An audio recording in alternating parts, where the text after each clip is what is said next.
Good morning, everyone. Welcome to the Hindu analysis of 21st August 2021. డీటెయిల్డ్గా ఈరోజు ఉన్నటువంటి articles అన్ని మాట్లాడదాం, జాగ్రత్తగా వినాలి. సో ఫస్ట్ ఆర్టికల్ చూడండి అమ్మా, rain of terror is never permanent. Prime minister చెప్పడం అనేది జరిగింది. చాలా చాలా ఇంపార్టెంట్ ఆర్టికల్ అండి. ఈ ఆర్టికల్ని మనం జిఎస్ పేపర్ 1 ఆర్ట్ అండ్ కల్చర్లో మనం మాట్లాడుకోవడం అనేది జరుగుతుంది. ఈ ఆర్టికల్ని నేను ద హిందూలోని ఢిల్లీ ఎడిషన్లో పేజ్ నెంబర్ 1 నుంచి సెలెక్ట్ చేసుకున్నాను. డీటెయిల్డ్గా ఈ ఆర్టికల్ని మాట్లాడదాం. జాగ్రత్తగా వింటే మీకు క్లియర్గా అర్థమైపోతుంది. జాగ్రత్తగా వినండి. సో అసలు న్యూస్లోకి ఏమొచ్చిందో చూడండి అమ్మ. ముందు మన ప్రైమ్ మినిస్టర్ నరేంద్ర మోడీ గారు the Somnath exhibition centre launch చేయడం అనేది జరిగింది. Not only an exhibition centre, he also launched some new projects at the historical Somnath temple on Friday. So Friday launch చేయడం అనేది జరిగింది, లాస్ట్ ఫ్రైడే. సో దాని గురించి చెప్తున్నారు. సో సోమనాథ్ టెంపుల్ అనేది హిస్టరీలో నిలిచిపోయేటటువంటి one of the very important historical monument అండి. డీటెయిల్డ్గా ఈ టెంపుల్ గురించి మనం మాట్లాడాలి. ఆర్ట్ అండ్ కల్చర్లో మాట్లాడుతున్నాను. జాగ్రత్తగా వినండి, క్లియర్గా దీని హిస్టరీని అంతా ఎక్స్ప్లెయిన్ చేస్తాను. Before understanding it, let me once talk about our courses. So look at this slide నానా. The flagship course offered at our institute is UPSC infinity. The beauty of this course is it comes with lifetime validity. Lifetime validity తో మీ course అనేది రావడం అనేది జరుగుతుంది. Life time validity అని చెప్పామంటే life time validity, మీకు ఉద్యోగం వచ్చేంత వరకు మీ క్లాసెస్కి యాక్సెస్ అనేది ఉంటుంది. అండ్ ఎన్సిఆర్టీ ఫౌండేషన్ మొత్తం అన్ని ఎన్సిఆర్టీస్ ఇన్ డెప్త్ ఇన్ డీటెయిల్ మీకు కవర్ చేయడం అనేది జరుగుతుంది. ఒక స్ట్రాంగ్ బేసిక్స్, ఒక స్ట్రాంగ్ ఫౌండేషన్స్తో మీరు ముందుకు వెళ్తారు. ఎన్సిఆర్టీ ఫౌండేషన్ కోర్స్ కూడా దీనిలో ఇంక్లూడ్ అయి రావడం అనేది జరుగుతుంది. అండ్ చాలా మంది యూపీఎస్సీ ప్రిపేర్ అయ్యే వాళ్ళు కరెంట్ అఫైర్స్ ప్రిపేర్ అవ్వడానికి చాలా ఇబ్బంది పడతారు. Comprehensive coverage of current affairs డీటెయిల్డ్గా ఇన్ డెప్త్ చెప్పడం అనేది జరుగుతుంది. కరెంట్ అఫైర్స్ మీదకు పట్టు వస్తుంది. You will master current affairs, that is for sure. And చాలా మంది యూపీఎస్సీ ప్రిపేర్ అయ్యే వాళ్ళు ఏపీపీఎస్సీ, టీఎస్పీఎస్సీ, ఐబీపీఎస్, ఎస్ఎస్సీ ఇలాంటి కాంపిటేటివ్ ఎగ్జామ్స్ కూడా రాస్తారు. సో యూపీఎస్సీ ప్రిపేర్ అయ్యే వాళ్ళకి ఈ ఎక్స్ట్రా సిలబస్ కూడా without taking a single penny, రూపాయి కూడా ఎక్స్ట్రా తీసుకోకుండా కవర్ చేయడం అనేది జరుగుతుంది.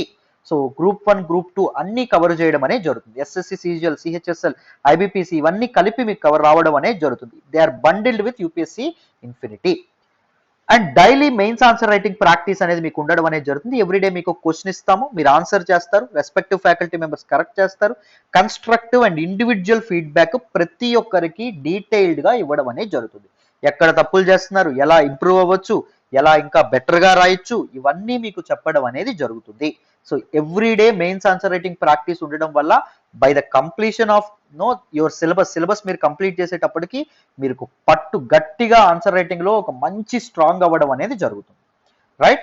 దేశంలో మీరు ఎక్కడ కంపేర్ చేసుకున్నా, ఎక్కడ ఫీజులతో కంపేర్ చేసుకున్నా మన ఇన్స్టిట్యూట్లో ఫీజులు చాలా తక్కువ, చాలా తక్కువ ఫీజులతో మీకు ఉండడం అనేది జరుగుతుంది.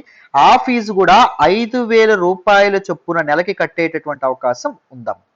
అర్థమైందా? జస్ట్ 50,000 ఫీజు 5,000 చొప్పున మీరు చక్కగా కట్టుకోవచ్చు.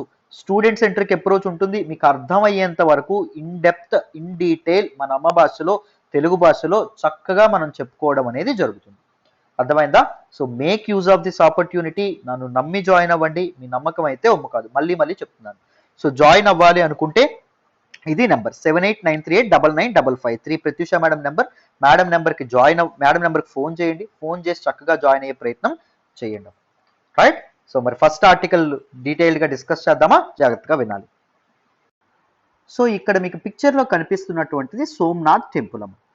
సోమనాథ్ టెంపుల్ ఎక్కడ లొకేట్ అయి ఉండడం అనేది జరిగింది? గుజరాత్లో లొకేట్ అయి ఉండడం అనేది జరిగింది.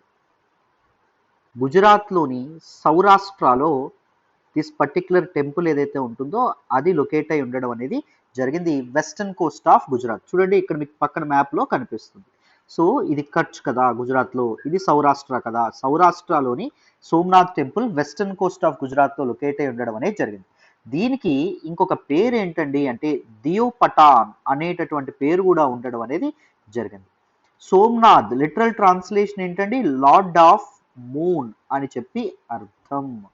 అర్థమైందా? లార్డ్ ఆఫ్ సోమ అంటే మూన్ అని చెప్పి అర్థం. అర్థమైందా? But it is a temple of Shiva, శివుని యొక్క టెంపుల్. శివుణ్ణి ఇక్కడ లింగ రూపంలో ఆరాధించడం అనేది జరుగుతుందమ్మా. చాలా important. And it is believed to be first among the 12 Jyotirlinga shrines of Shiva. శివుని యొక్క 12 జ్యోతిర్లింగాస్ ఏవైతే ఉన్నాయో అందులో మొదటిది ఇక్కడే ఉంది అని చెప్పి, మొదటిది ఇది అని చెప్పి చెప్పడం అనేది జరుగుతుంది. అండ్ దీని తాలూకు లొకేషన్ కూడా ఒక ఆశ్చర్యకరమైనటువంటి లొకేషన్. సోమనాథ్ టెంపుల్ ఉంది చూసారు, సోమనాథ్ టెంపుల్ దగ్గర కరెక్ట్గా మీరు నిలబడి ఇలా చూస్తే, డౌన్ సౌత్ చూస్తే మీకు అంటార్కిటికా వరకు ఒక్క చిన్న ల్యాండ్ మాస్ కూడా కనిపించదంట. అర్థమైంది, అస్సలు ల్యాండ్ మాసే కనిపించడం అనేది జరగదంట. అర్థమైందా? So this location is also very very important and it is very important pilgrimage and tourist spot of Gujarat.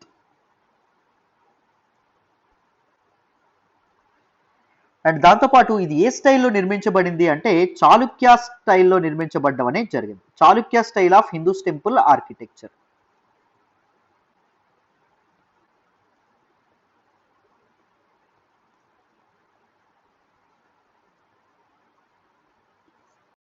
Chalukya స్టైల్కి ఇంకొక పేరు కూడా ఉండడం అనేది జరిగిందమ్మా, బేసార్ స్టైల్ అనేటటువంటి పేరుతో కూడా దీన్ని పిలవడం అనేది జరుగుతుంది. చాలా చాలా important. So recent temple construction 1951లో 1951లో కంప్లీట్ అవ్వడం అనేది జరిగిందమ్మా.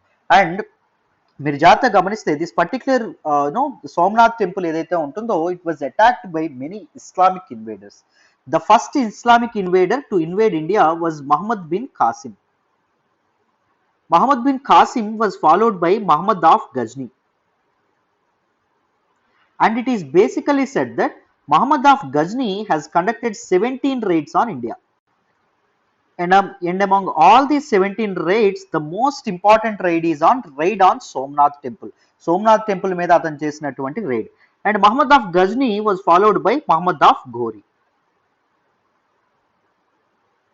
Muhammad of Ghori.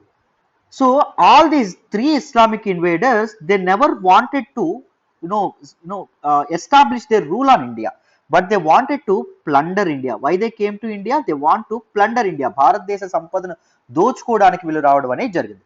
Mohammed of Ghori had 2 slaves అండి. ఒకరు కుతుబుద్దీన్ ఐబక్, రెండవ వ్యక్తి బక్తియార్ ఖిల్జీ. సో గోరీ తన తాలూకా స్లేవ్స్ అయినటువంటి బక్తియార్ ఖిల్జీ అండ్ కుతుబుద్దీన్ ఐబక్కి 2 parts ఆఫ్ ఇండియాని ఇస్తారు. బక్తియార్ ఖిల్జీకి ఈస్టర్న్ పార్ట్ ని అప్పగించడం అనేది జరుగుతుంది అండ్ కుతుబుద్దీన్ ఐబక్కి వెస్టర్న్ పార్ట్ ఆఫ్ ఇండియాని అప్పగించడం అనేది జరుగుతుంది. సో బక్తియార్ ఖిల్జీ ఏం చేస్తాడు, ఈస్టర్న్ పార్ట్ ఆఫ్ ఇండియాలో ఉన్నటువంటి నలందా లాంటి యూనివర్సిటీస్ ఏవైతే ఉన్నాయి, ఏన్షియంట్ యూనివర్సిటీస్ కంప్లీట్ గా డిస్ట్రాయ్ చేయడం అనేది జరుగుతుంది. సో తర్వాత మహమ్మద్ ఆఫ్ గోరీ తిరుగు వెళ్తూ మార్గ మధ్యలో చనిపోవడం అనేది జరుగుతుంది. అప్పుడు కుతుబుద్దీన్ ఐబక్ ఢిల్లీ సుల్తనేట్ ని స్టార్ట్ చేయడం అనేది జరుగుతుంది. ఢిల్లీ సుల్తనేట్ లో మొదటి dynasty Mamluk or slave dynasty. Since Aibak is a slave, దాని మామ్లూక్ ఆర్ స్లేవ్ డినాసిటీ అనడం అనేది జరుగుతుంది. ఢిల్లీ సుల్తనేట్ లో మొత్తం ఎంతమంది అండి ఇది చేయడం అనేది జరుగుతుంది. Mamluk or slave dynasty was followed by Khilji dynasty. Khilji dynasty was followed by Tughlaq dynasty. Tughlaq dynasty was followed by Sayyid dynasty. Sayyid dynasty was followed by Lodi dynasty. So Lodi డినాసిటీలో చివరి రూలర్ అయినటువంటి ఇబ్రహీం లోడీ ఎవరైతే ఉన్నారో ఆయన్ని ఓడించి Babur first war of Panipat, first battle of Panipat లో ఓడించి బాబర్ మొఘల్ డినాసిటీని ఎస్టాబ్లిష్ చేయడం అనేది జరుగుతుంది. ఇదంతా వేరే విషయం.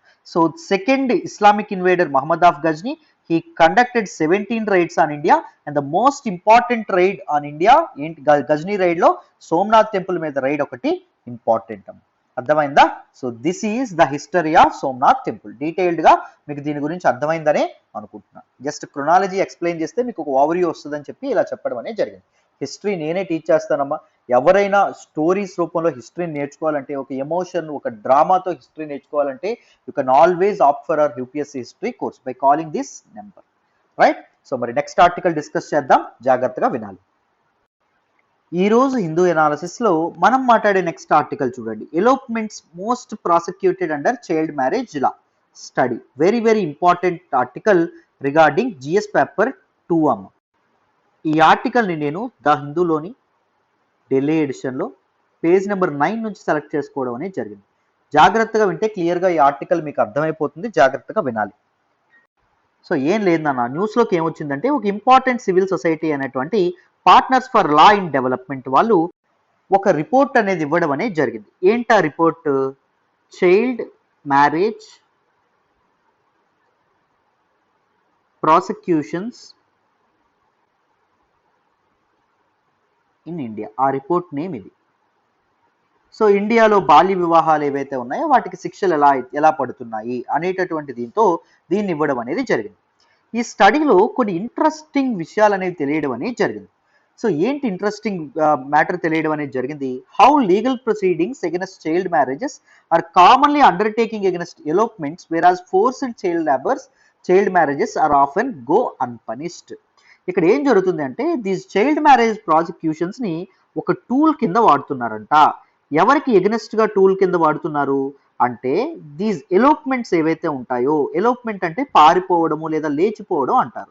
సో ఒక అమ్మాయిలు ఎప్పుడైనా వేరే వాళ్ళతో పారిపోయినప్పుడు ఆ బాయ్ ఎవరైతే ఉంటారో ఆయన్ని పనిష్ చేయడానికి ఈ చైల్డ్ మ్యారేజ్ ప్రాసిక్యూషన్స్ అనేవి వాడుతున్నారు. కానీ సో పేరెంట్స్ ఎవరైతే ఉన్నారో, తల్లిదండ్రులు ఎవరైతే ఉన్నారో, తల్లిదండ్రులు తమ ఆడపిల్లలకి ఫోర్స్డ్ గా మ్యారేజెస్ అనేవి చేస్తే అప్పుడు మాత్రం ఇవేం పనిచేయట్లేదంట.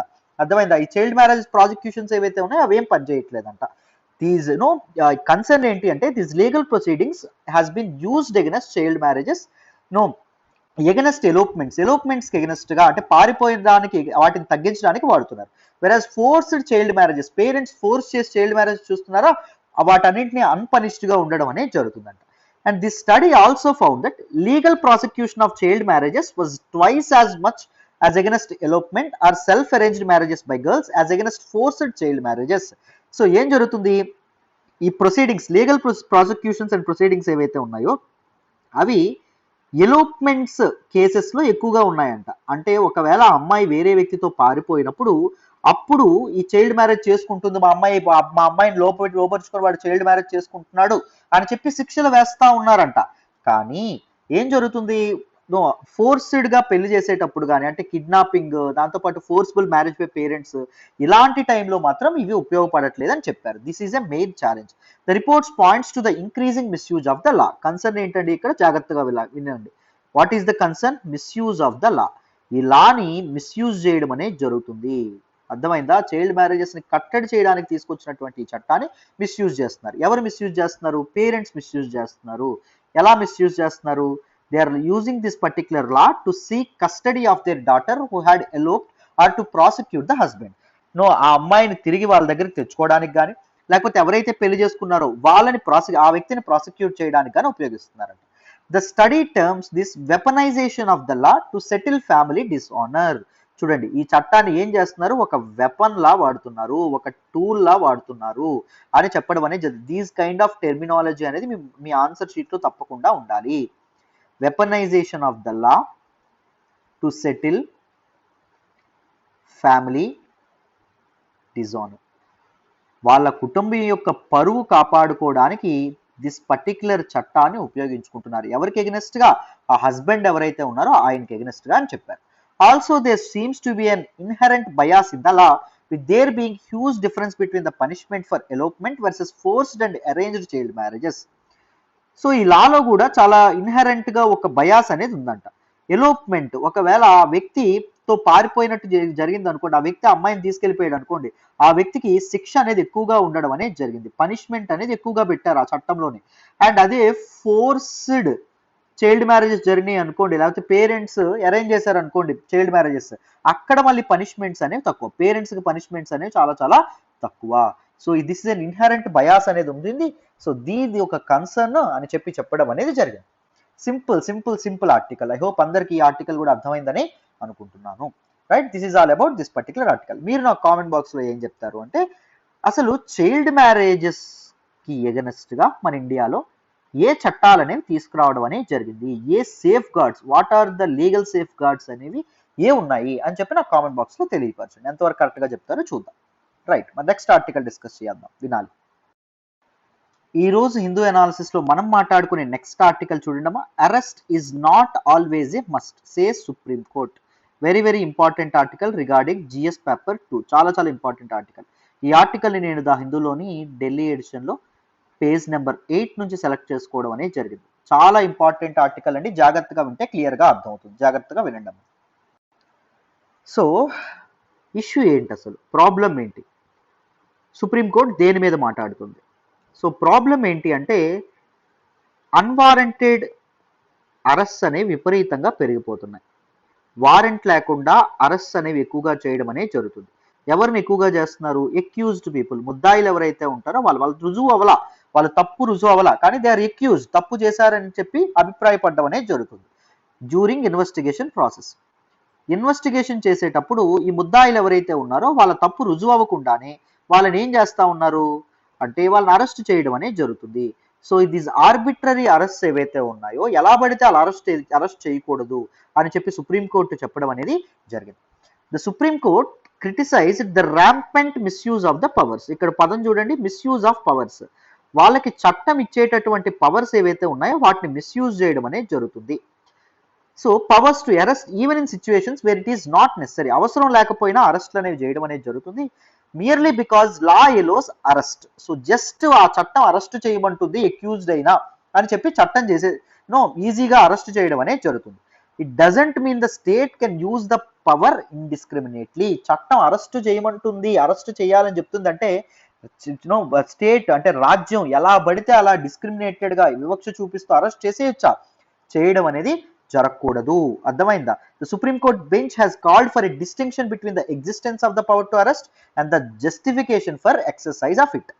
So existence of the power to arrest చేసేటటువంటి పవర్ ఉంది కరెక్టే, దానికి అండ్ దాంతో పాటు జస్టిఫికేషన్ ఫర్ జస్టిఫై చేయాలి, ఎందుకు అరెస్ట్ చేయాల్సి వచ్చింది అనేటటువంటి జస్టిఫికేషన్ ఉంటేనే అరెస్ట్ చేయాలి. జస్టిఫికేషన్ లేకపోయినా ఏం చేస్తున్నారు? ఆ వ్యక్తిని అరెస్ట్ చేయడం అనేది జరుగుతుంది. What are the concerns with unwarranted arrest అండి? మొదటిది, it causes great harm to the reputation of the person. So వ్యక్తి యొక్క హోదాకి, ఒక వ్యక్తి యొక్క గౌరవానికి ఇది చాలా చాలా హార్మ్ కలగజేస్తుంది. అండ్ దాంతోపాటు self esteem of A person, ఒక వ్యక్తి యొక్క గౌరవానికి, దాంతోపాటు ఆ వ్యక్తి యొక్క ఆత్మగౌరవానికి కూడా భంగం కలిగించడం అనేది జరుగుతుంది. And it goes against the right to personal liberty. మనకి article 21 of the constitution. So మన కాన్స్టిట్యూషన్లో ఫండమెంటల్ రైట్స్ అనేవి ఉండడం అనేది జరుగుతుంది. ఫండమెంటల్ రైట్స్ ఏ పార్ట్లో ఉంటాయి? పార్ట్ 3 ఆఫ్ ద కాన్స్టిట్యూషన్లో ఉంటాయి. Part 3 of the constitution comprises of article 12 to article 35. So ఈ ఆర్టికల్ 12 టు ఆర్టికల్ 35 ఏం గ్యారంటీ చేస్తాయి సిటిజన్స్కి? ఫండమెంటల్ రైట్స్, ప్రాథమిక హక్కులు అంటాం, ఇవి గ్యారంటీ చేయడం అనేది జరుగుతుంది. సో ఫండమెంటల్ రైట్స్లో most important one article 21. Article 21 ఏం చెప్తుంది? Right to life and personal liberty అని చెప్పడం అనేది జరుగుతుంది. జీవించే హక్కు అండ్ వ్యక్తిగత స్వేచ్ఛను పొందేటటువంటి హక్కును కల్పిస్తుంది. కానీ అరెస్ట్ చేయడం ద్వారా నువ్వు చేస్తున్నావు? పర్సనల్ లిబర్టీని భంగం కలిగిస్తున్నావు. దాంతోపాటు సుప్రీంకోర్టు ఇంకొకసారి ఏం చెప్పింది? Right to life also includes right to live with dignity. We must ensure the dignity of the person అని చెప్పడం అనేది జరిగింది. సో రైట్ టు లైఫ్, మనం జీవించడం అంటే జంతువులు కూడా జీవిస్తూ ఉంటాయి, ఊపిరి తీసుకుంటూ ఉంటాయి. సో లివింగ్ అంటే it is living for a man is not the same as living for N animal. Just ఊపిరి పీల్చుకుని ఊపిరి వదలడమే లివింగ్ కాదు. గౌరవంగా బతకడం కూడా మనిషికి హక్కు అని చెప్పడం అనేది జరుగుతుంది.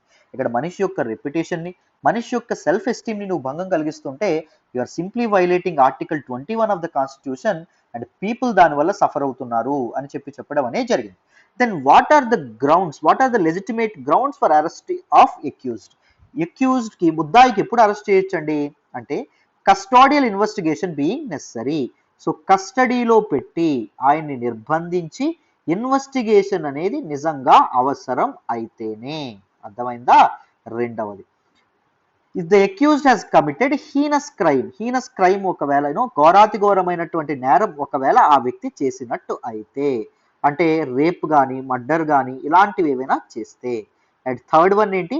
Possibility of the accused influencing the witnesses, ఒకవేళ సాక్షుల్ని ఆయన ప్రభావితం చేసేటటువంటి పరిస్థితిలో ఉంటే, అలాంటి హోదాలో ఉంటే.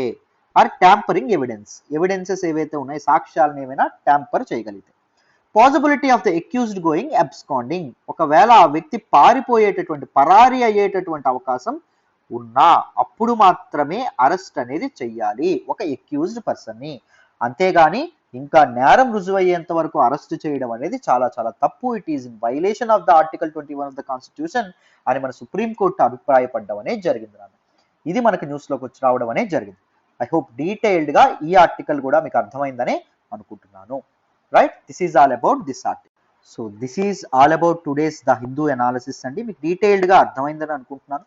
సో ఫుల్ హిందూ అనాలిసిస్ కావాలంటే అన్ని ఆర్టికల్స్ కూడా ఇలా ఇన్ డెప్త్ ఇన్ డీటెయిల్ తెలుసుకోవాలి అనుకుంటే చక్కగా ఈ నెంబర్కి ఫోన్ చేయండి. 7893899553 ప్రత్యూష మేడం నెంబర్కి. మేడం నెంబర్కి ఫోన్ చేసి మీరు చక్కగా జాయిన్ అవ్వచ్చు. Make use of this opportunity. Right. So right, మళ్ళీ రేపటి హిందూ అనాలిసిస్లో కలుద్దాం. బాయ్ నా.